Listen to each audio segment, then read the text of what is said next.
Well, it seems like it's strange, but thank you guys for introducing me to this portion of Dave Discovery. We hope everybody's having a great day so far. As I record this, we're going to do something different. Obviously, we've never done this at a Dave Discovery before, but we've been talking about blue, methylene blue, with the different colloidals that we have in methylene blue. One of the things that I'm going to show you, and we're going to try and do this in a documentary fashion, right? So you can see in one take, bloopers and all, everything that we want to show you here. One of the most powerful things that I believe is in the blue product is the fact that it's called what's called a redox agent. A reactivating, a carrier, so to speak, of oxygen throughout the body, meaning it can do it over and over again. Specifically as it relates to the mitochondria. Now, we've talked about, and we'll continue to talk about when we talk about blue, how it is a powerful tool with helping the mitochondria function with just great energy production and giving it the resource it needs in order to do that. What I'm going to show you right now actually is a very interesting experiment to show how methylene blue actually, you can see it reactivate. You can see this redox function taking place. We're going to start, we have three ingredients. We have distilled water, we have glucose, and then we have this cleansing agent, these particles that help make sure that there's no contaminants in the water. So we want to make sure we have a great environment to say nothing else is influencing this. So what are we going to do? We're going to start by taking our distilled water, and we're going to add it. We're going to add about 300 ml. Or so. This doesn't need to be that specific, but we're adding some distilled water before we bring in the rest of the ingredients. Okay, so we're happy about that. I think we're just shy or just over 300 ml. Next, we're going to take this potassium-based cleansing agent, and we're just going to add it through this funnel. So we'll add these particles in. And you'll see all of these, they dissolve in water.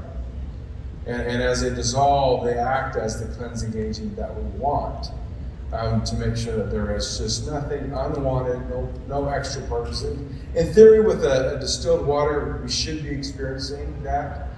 But obviously, with any exposure, you're going to run into a challenge there. So we're just going to make sure. Sometimes we have to shake it up a little bit to get all of the potassium chloride through. Like I said, bloopers and all, we get everything to go through. There we go. No problem. It does give this kind of reddish, and you'll see that carry through as the cleansing agent. Now, this isn't going to do anything beyond just really remove any extra particles and make sure that they have no influence at all. There we go. We have everything in. The next step is we need to make sure that it's dissolved, and so we're just going to take this potassium. It feels very scientific here. Shake it up. A lot of shaking up. So what is one of the things, and just to reiterate, hopefully, in this process of the value of a redox agent, a reactivation or a carrier of oxygen, and a carrier again and again of oxygen to the mitochondria. Well, the oxygen in the mitochondria actually is a primary tool for bringing in the enzymatic exchange process in that chain reaction for bringing protons back in and actually creating the energy through the electrons for the cell to use. And then obviously we all know, well, we've all heard it since grade school, the mitochondria is the powerhouse of the cell, right? And well, when the powerhouse is working, everything's working. When it isn't working, we actually, not only is everything not working, but we're actually creating reactive oxygen species, which is a challenge. Looks like we have everything dissolved now. So because this is dissolved, we can now add our glucose. Glucose is oxygen hungry. It is an oxygen hungry ingredient. And so we're just going to, and it's really sticky and slimy. And so we're just going to put it on here. It's going to fall to the bottom. But because it's oxygen hungry, it's just bringing in whatever oxygen is available, right? And so we see that happens as it dissolves in the water. It's already taking oxygen that's available to it.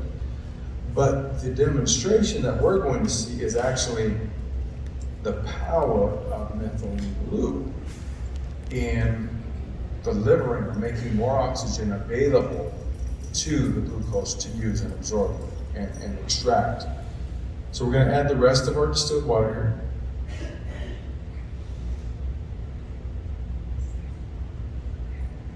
And you can see the glucose is going down, and it's going to do it through this experiment. We may not even fully dissolve all of it all the way through. But now we have plenty of our distilled water, we have our cleansing agent, we have glucose. Now the only thing left to add is the methylene blue, our blue product. And so we're just going to we're going to pump into it, get the pump engaged, and then we're just going to add a 1, 2, 3, 4, 5, 6, 7, 8, 9, 10. Okay? We'll start with 10. The other thing we want to do is we're going to seal. We don't want more oxygen available, right? So otherwise it's going to be never ending. In fact, with this experiment, what we're going to see is a reactivation of methylene blue by oxygen over and over and over again until there's either no glucose, or there's no oxygen left, or there's no methylene blue left. So let's just kind of stir this up and do exactly what, hopefully you've been warned. If you have your samples already, and I believe by this point you probably, if you haven't sampled blue yet, you should get some samples. But he just messed us up and told you to get it. It is big. Jesus, guy. It will stain your clothes if you get on it. So be very careful when you use it. How I have been using it for the last months is I've actually just taken it, put it in my mouth, shot it to the back of my mouth, and did my 10 pumps, and I have it in my system.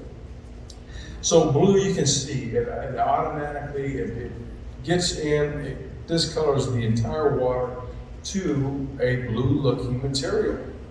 And so as it's, because it is this really strong, rich blue, it should be fairly clear that, it is active, it has its purpose, that whatever makes up its molecular structure is there, is evident in and of itself. And what we need to do now then is as we mix it up, so the more I mix it up, the more oxygen it can take from not only the air, but also from the H2O, right? H2O is going to be a carrier of oxygen, of course, in and of itself. That is the structure of H2O. It has oxygen in it. So what is methylene blue going to do? What is blue going to do? Well, as it starts, and what we're going to see is it's going to start to deliver more and more oxygen to that glucose. It's going to give it away. After it gives it away at a standstill, it's going to then be in need of picking up more oxygen. As it's in need of picking up more oxygen, it will then need to be in movement. And think about like your body system, right? You take methylene blue, we talked about the nano qualities of methylene blue, and blue itself, right? Not all methylene blue is nano, but blue is, Solex's blue is nano. It has been really broken apart to smaller and smaller structures, so it's massively absorbable, and then we're into the bloodstream so that it can then go in movement throughout the body, picking up oxygen. And as it picks up oxygen, it's going and delivering that oxygen to cells that are in need of oxygen. And as we pass by a cell, the mitochondria in that cell need oxygen in order to produce the energy it needs for that particular cell's function. It is handing off oxygen. As it hands off oxygen, it actually impacts the structure of methylene blue. And so it needs to stay in motion, and as it stays in motion, it can scavenge for other oxygen, pick them up in the molecular structure, bind with them temporarily to deliver it elsewhere.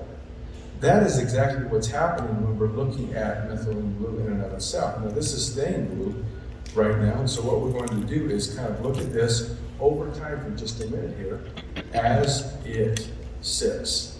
And as it sits and as it eats up the glucose is going to pull oxygen in, and it is actually going to take the color out of the blue. So we're going to time lapse this.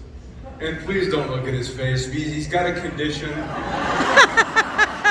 hasn't been diagnosed yet, but he's being treated for it, okay? Oh, how Please, funny. I mean, it's Well, you see, Wow. that's what was being accomplished. You Look see at the that. color change. Now, as you see, as we time-lapse that and make it a shorter view, to take a few minutes that it took to get the clearing of the blue, you see that it's no longer methylene, the methylene blue is still there. It just no longer has the color. But the question is, okay, if it's a redox agent, it should be able to reactivate its properties as it picks up more oxygen from the water. So then that's the next step of this experiment, is can methylene blue pick up more oxygen and bind with it and carry it again, right? And deliver it to more of the glucose. So then what do we do? Just like methylene blue passing through the bloodstream throughout the body, it's in movement. And it's passing by oxygen in order to pick it up. And so we're just going to do the same thing here. If we start to move the methylene blue, Oh, look at that. what happens to it? It begins to pick up oxygen. As it picks up oxygen, it is evident in the coloration. And we can really agitate it if we run it to really pick up a lot. And so it picks up the blue again, and then it's going to do that over and over and over again. Think about what it's doing inside your system. Picking up oxygen, delivering it to the cell. Picking up oxygen, delivering it to the cell. It can do it over and over again until the methylene blue is spent, or until there's no more oxygen available for it to deliver, or in this case, there's no more glucose to receive. Now, the one thing we did see as we've done this experiment a few times is that methylene blue does have a bioavailability. Most micronutrients have a bioavailability of about 12 hours. And we knew that methylene blue definitely is going to be within that window, because there's a point at which methylene blue is no longer able to reactivate, even if you introduce new oxygen to it. Like I can take off this cover, expose it to more oxygen, and it still will not revitalize this blue. But for now, see, we're almost a tinge of blue left in there, but you can see obviously it's changed its property. We'll do it again. Let's see. Just one more time in this experiment, just for fun. Yeah, there it goes. Methylene blue, a powerhouse of oxygen delivery to the mitochondria within the cell to allow the powerhouse of the cell to function at its optimal level. That's what blue does. That's what blue does so powerfully. And it doesn't just do it because it's methylene blue. It's the colloidal gold, the colloidal silver, the colloidal copper, helping maintain its redox function in the bloodstream over and over and over again in an environment where it can deliver over and over again oxygen to the mitochondria so that that power is available and is a resource that is much needed. I hope you like the experiment. I hope it gives you some visualization to what is actually happening in your body when you do those 10 pumps, in your throat. But the one thing I want to impress upon you is that nanotechnology is in effect here as well. That it can do it quicker and faster and is more available and is more expressive because it is magnified in its reach, because it is broken down to the smallest part we can break it down to right now, and that is through nanotechnology. So everyone, I hope you enjoyed the demonstration to see what blue can do for you over and over and over again. We love it, we're big fans over here, and this is just one other way for you to see how it actually works within your body. Woo!